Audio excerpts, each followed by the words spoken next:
All right, let's just dive right into a feeling that I bet you know all too well. Does this look a little familiar?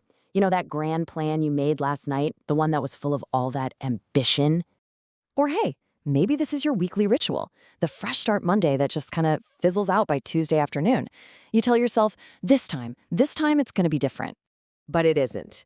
You've tried it all, right? The new planners, the fancy apps. You've tried just gritting your teeth with more willpower, but nothing seems to work for very long. So what is going on here? Well, the common wisdom, what everyone tells you, is that you just need to try harder. You got to be tougher on yourself. You just need to force it. And today, we are going to see exactly why that whole approach, that strategy of forcing it, is actually biologically designed to fail. So let's talk about what's really happening inside your head. Because this isn't some personal failing on your part. Nope. This is a biological fact. So when you try to white-knuckle your way through life, your brain, well, it doesn't register that as discipline. It sees it as danger. It literally thinks it's under attack 24/7. And what this does is it sparks a full-blown civil war inside your brain. Think of it like this. You've got your amygdala, your survival instinct, that's like a seasoned, powerful bouncer. Then you have your neocortex, your willpower, and that's like a brilliant but kind of frail professor. The bouncer is all instinct, instant reactions. The professor is all logic and planning, but he's slow and easily shoved aside. So in a fight, who do you think wins? Yeah, the bouncer, every single time.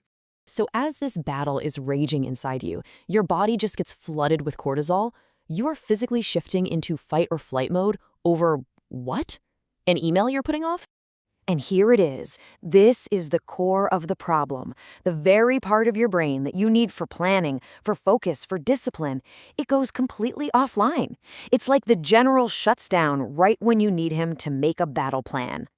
So what are you left with? You're left with this feeling of being a hunted animal. You're exhausted, you feel paralyzed, which, let's be honest, is the exact opposite of being in control.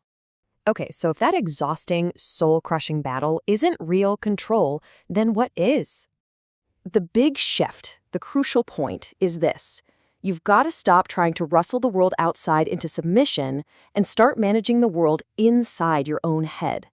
It's not about fighting reality. It's about managing your attention within that reality. You know, the most successful people, they are not rigid micromanagers of their lives. They are masters of something called psychological flexibility. Think about it. A stiff, rigid tree, it just breaks in a storm. But a flexible tree, it bends.